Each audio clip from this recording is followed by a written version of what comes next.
guys, Dave from Firearms-UK here, and this is hopefully going to be the first in a series of videos discussing British firearms legislation or legislation relating to firearms.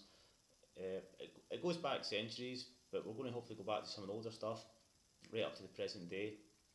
And the goal of this is really just to try and create a lot of discussion, get people talking about things, find out where we've been and where we're going and what's changed, why has it changed, and has it been effective, and so forth. Some of it will be just, it's probably my opinions formed on what I've been reading and what research I've done and my understanding of it. So I'm not a legal expert by any means. I know we have got some people that work within law on the page, so if I'm saying something and it's totally wrong, please correct me. But if there's grey areas, please take part in discussion, because I think discussion is so important and is a really great way to really just educate people. Not only shooters, hopefully a lot of non-shooters watch these videos and they get a better understanding of what's involved. So anyway, I'm going to start with the 1689 Bill of Rights Act. So according to Parliament.uk, the bill firmly established the principles of frequent parliaments, free elections and freedom of speech within Parliament. It also includes no right of taxation without Parliament's agreement, freedom from government interference, the right of petition and just treatment of people in courts. The main principles of the Bill of Rights are still in force today, particularly being cited in legal cases, and was used as a model for the United States Bill of Rights. Influence can also be seen in other documents establishing the rights of humans, such as the United Nations Declaration of Human Rights and the European Convention on Human Rights. So right away we're seeing what an incredibly important and powerful document this is. Not only was it safeguarding many essential freedoms that I'm sure everyone in the UK would support, such as freedom from government interference, right to petition and the right of due process in courts, etc. Really laudable principles, and if you don't support them, there's got to be something rather wrong with you, But it's not that, it's the fact that this document has influenced not only like the United States Bill of Rights, something that is an important safeguard, especially to protect individual liberty and freedoms, freedom of speech, right to bear arms, the right not to incriminate yourself, etc. So many really vital freedoms that perhaps we've forgotten about in the UK, but also the fact it's went on to inspire things within the United Nations Declaration of Human Rights and the European Convention on Human Rights. So no matter where you are on the political spectrum, if you like America, it's inspired their legislation. If you're pro-Europe, pro-EU, there's legislation from Europe that's been inspired by it. If you're globalist, the United Nations legislation or documents have been inspired by it. A really historically vital piece of paper. So the bill itself states that the late King James II, by the assistance of diverse and evil counsellors, judges and ministers employed by him, did endeavour to subvert and extirpate the Protestant religion and the laws and liberties of this kingdom. And he did so by violating elections, by imposing excessive fines, by illegal prosecutions, and by fining persons before any conviction or judgment, all of which are contrary to the known laws, statutes and freedoms of this realm. So basically, it seems we had a king came to power in Britain, or Scotland and England. It's quite complicated if you look at the history, but so that with a king, and he seems to have violated all these ancient freedoms and liberties that people in within Britain enjoyed. I won't say UK because we weren't the UK at this point, but yeah, so this guy came in, violated all these laws, done some bad stuff, and it seems people are like, well, hang on, we're not having this. So they decided to have the Bill of Rights, and the Bill of Rights basically lists, as just there, it lists all the things they violated, and then it goes on to declare all the rights we should enjoy. Now the things I mentioned there, such as excessive fines, violating elections, illegal prosecutions, now I'm sure again everyone in Britain would think, hang on a minute, that's out of order, you certainly cannot do that. Yes, it's right that we safeguard against such things, but there'd probably be a bit of controversy of the next bit I'm going to talk about, and that was, in addition to violating elections, etc., King James, by causing several good subjects being Protestant, to be disarmed at the same time when Papists were both armed and employed, contrary to law. So it was contrary to law to disarm Protestants, and especially at a time when Papists, or Catholics if you like, were armed. These people were being discriminated against. So why would if bearing arms isn't such an important freedom, or Britain doesn't have a history of arms ownership or a gun culture, why would we have this included in such an important document that does list so many other essential freedoms?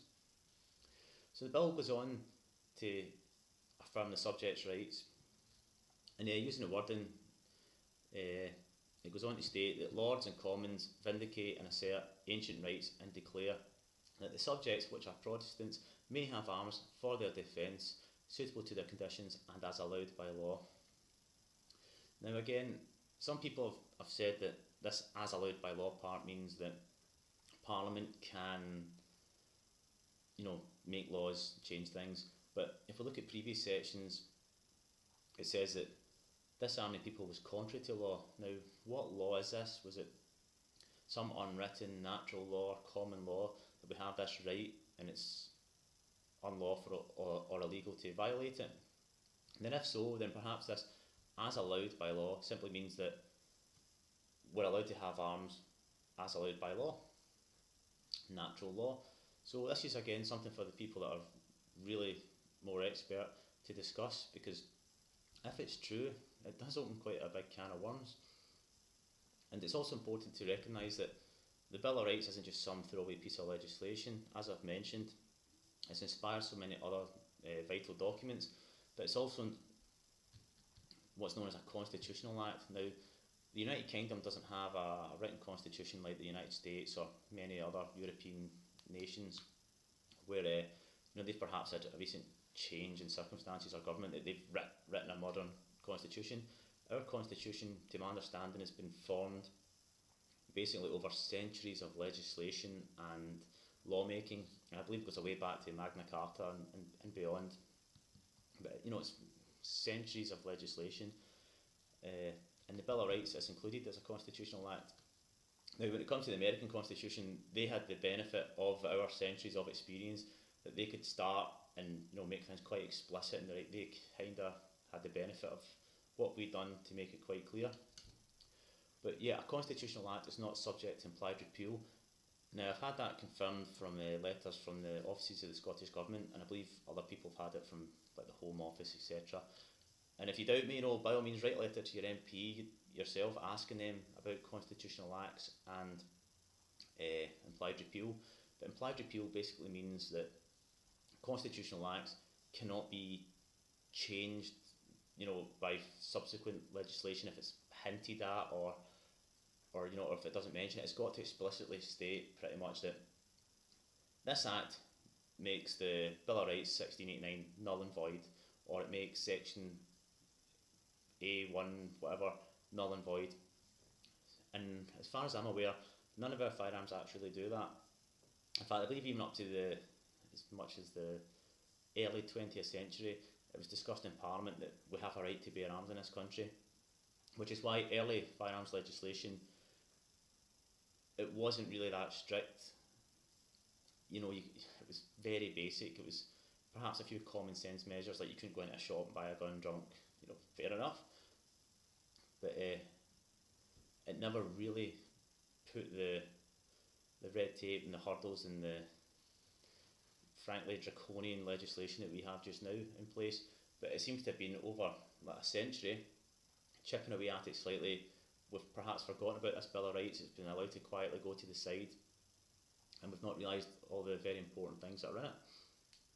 And it's ironic that people in Britain are always asking, we should have a Bill of Rights, but they don't know their own history and they don't look at what we've got and how important this document is. And it's embarrassing that people are campaigning for a Bill of Rights and they forget just what we had. And apparently it is still in force, so I really hope this does facilitate a discussion and it gets people talking about it, and hopefully people wake up and start calling for some of the rights they've lost.